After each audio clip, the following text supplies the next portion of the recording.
Lorsque François Hollande évoque un pacte de sécurité, de quoi parle-t-il au juste?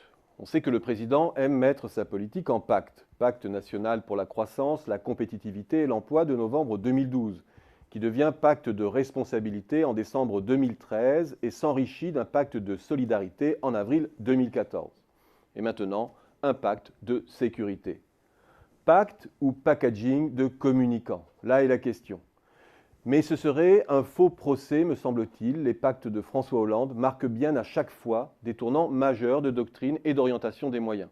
Un pacte, c'est en somme mobiliser des moyens significatifs et coordonnés sur un problème crucial sur lequel l'urgence est telle que l'exécutif ne peut plus reculer, dans un pays qui ne parvient à se réformer que dans l'urgence. Et moins que jamais, me semble-t-il, il est possible de douter de la sincérité du gouvernement. Mais quelle est la portée véritable de cet engagement ? Des moyens logistiques, juridiques et humains mis au service de ce que nous désignons maintenant comme une guerre. 600 millions d'euros de moyens financiers supplémentaires aussi, destinés à financer cet effort de sécurité intérieure et extérieure. Une enveloppe probablement sous-estimée. Mais ce pacte ne saurait être résumé à la somme des moyens mobilisés.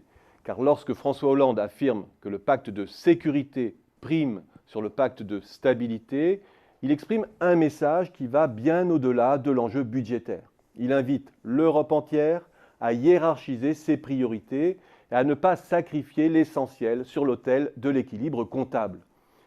Il s'agit ici de sécurité, comme il s'est agi hier d'investissement ou de transition énergétique. Il invite surtout l'Europe à se penser en communauté d'intérêts et de moyens.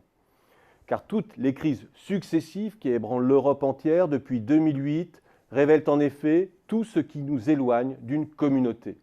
Autrement dit, d'un espace qui conjugue ses moyens et bâtit des institutions pour assurer sa stabilité, pour agir en solidarité et pour garantir sa sécurité.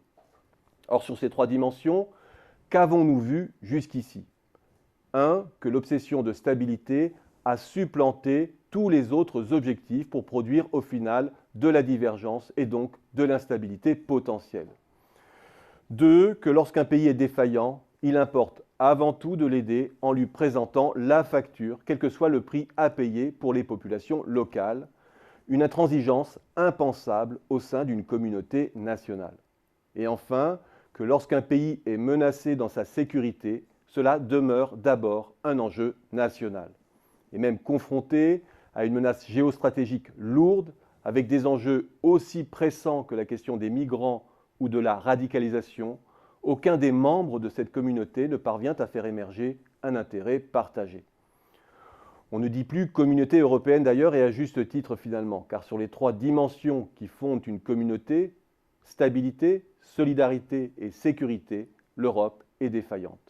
Elle ne parvient pas à offrir un autre visage que celle d'un aréopage de techno bunkérisé au Berlaymont de Bruxelles, dont la réponse aux défis qui l'assaillent consiste à accorder avec mansuétude un petit passe-droit à la France concernant la cible des 3%.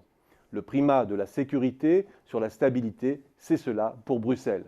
C'est l'indulgence de l'inspecteur des impôts qui vous accorde un délai de grâce, tout en vous rappelant de ne pas abuser de la situation. Et il ne faut pas être devin pour deviner qu'encore une fois, l'Europe va peiner à être à la hauteur de l'histoire.